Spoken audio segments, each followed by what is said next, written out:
দেশের রাখাল কৃষক শ্রমিক ছাত্র জনতা মাল কাঁচা দিয়ে সে একটি সুশৃঙ্খল বিশ্বের একটি সুশৃঙ্খল পারমাণবিক শক্তিধর একটি রাষ্ট্রের বিরুদ্ধে যুদ্ধ ঘোষণা করেছিল না? মূল বিষয় ছিল শৃঙ্খলা, শান্তি, একটি সমৃদ্ধশালী জাতিগোষ্ঠী। তাই আমরা এই যে এখানে উপস্থিত হয়েছি, যে যাই বলেন, আমরা কিন্তু এসেছি এই দেশের টানে, নাকি? আমরা মূলত রাজনীতি করি কি দেশের জন্য না আমাদের নিজেদের ব্যক্তির জন্য? আমরা সকলেই দেশের জন্য রাজনীতি করি, এ ব্যাপারে কোনো সন্দেহ নাই। হয়তো আমি আমার বুঝ থেকে আমি যতটুকু সময় দিই বা আপনি যতটুকু সময় দেন, কিন্তু দিন শেষে আমরা সকলেই চাই বাংলাদেশটা স্বাধীন থাকুক, ঠিক কিনা? বাংলাদেশটা স্বনির্ভর হোক, এটা হচ্ছে সমগ্র বাংলাদেশী মানুষের শুভাকাঙ্ক্ষা। কাজেই এই বাংলাদেশটাকে যারা বিভিন্ন সময় বিভিন্ন ভাবে ব্যবহার করেছে, পাকিস্তান আমল থেকে এই পর্যন্ত, তার প্রত্যেকটি হারে হারে কিন্তু তারা জবাব পেয়েছে, পায় নাই? আমরা দেখেছি স্বাধীনতা উত্তর, যখন এই দেশ বিশৃঙ্খলায় ভরপুর ছিল, শেখ মুজিবুর রহমান, তার দল আওয়ামী লীগ, তার দল বাকশাল যখন এই দেশের শৃঙ্খলা ফিরিয়ে আনতে পারে নাই, এই দেশের শান্তি দিতে পারে নাই, তখন কিন্তু মানুষ তাদের প্রতি কিন্তু বরদোয়া শুরু করেছিল, তাই না?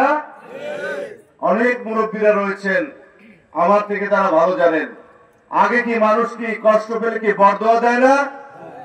মানুষ নেতার কাছ থেকে যখন নেতৃত্ব সুলভ আচরণ পায় না, নেতার কাছ থেকে যখন নিরাপত্তা পায় না, নেতার কাছ থেকে যখন জুলুমের শিকার হয়, তখন কিন্তু ওই জনগোষ্ঠী, ওই জনপদ তখন কি মন খারাপ হয়, তখন তিনি অভিশাপ দিতে থাকে।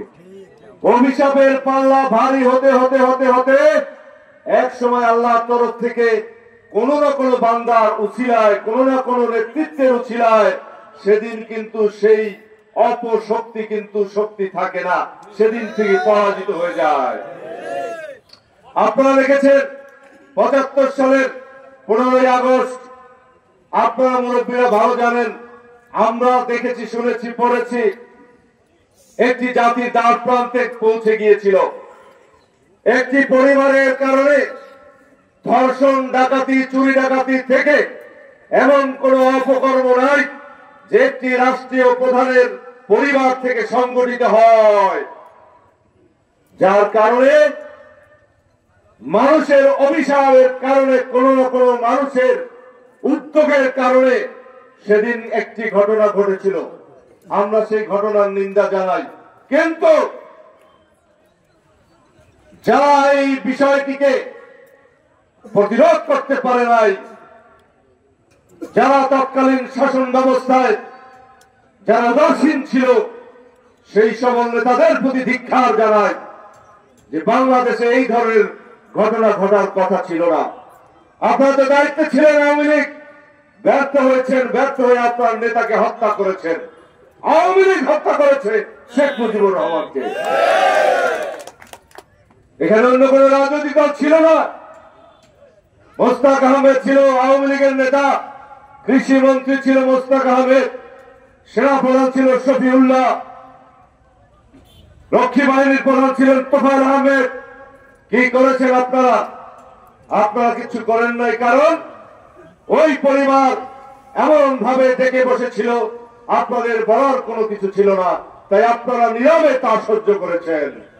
ঠিক তেমনি ভাবে স্বাধীনতার পর আমরা যখন এই দেশে আবার যখন বিশৃঙ্খলা সৃষ্টি, বহির্বিশ্ব যখন বিভিন্ন ভাবে চক্রান্তে লিপ্ত, বাংলাদেশের স্বাধীনতা যুদ্ধ, ৭৪-এর দুর্ভিক্ষ ঠেক দিতে পারে না আওয়ামী লীগ।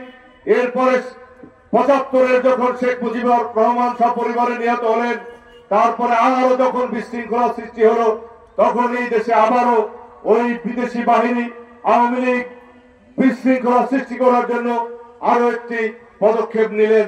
সেটা ছিল কি?